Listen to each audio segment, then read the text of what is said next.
Entre les chiens et nous, il est aussi question d'éducation.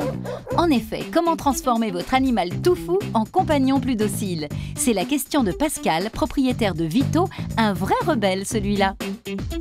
Vito est un chien qui est adorable. Il a aujourd'hui 4 ans et demi. Je l'ai adopté quand il avait 2 mois et demi. Donc comme vous voyez, mon chien n'en fait qu'à sa tête. Et la question que j'aimerais poser, c'est est-ce que vous auriez des astuces pour qu'il m'obéisse un petit peu mieux? Conseil malin, conseil canin. Avoir de l'autorité avec son chien, pour beaucoup de gens, c'est lui montrer qu'on est très fort physiquement. Ce qui est une absurdité. Chez les chiens, le leader, c'est le plus têtu.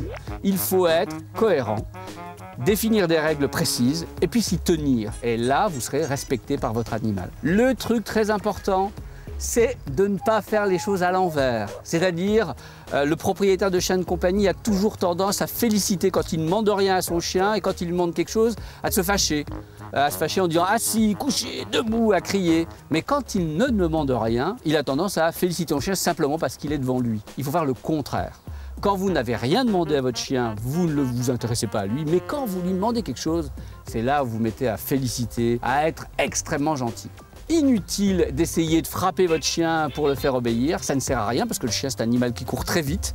Donc si vous essayez de lui mettre un coup, il va partir dans tous les sens en courant, il va s'apercevoir que vous êtes lent.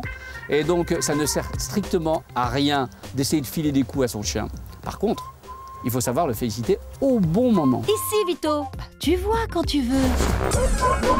Pour le grand voyageur et cinéaste Nicolas Vanier, être chef d'équipe quand on conduit une meute de chiens de traîneau, c'est une responsabilité de chaque instant. Trop souvent, on rencontre des gens qui, en fonction de leur humeur du jour, vont autoriser certaines choses à un chien et le lendemain vont plus l'autoriser. Les chiens n'ont pas un mental qui leur permette de comprendre ce genre d'évolution. Ce que peut comprendre un humain, le chien ne le comprend pas. Donc le chien, encore une fois, si on l'aime, il faut lui dire où est le oui, où est le non, où est le peut-être.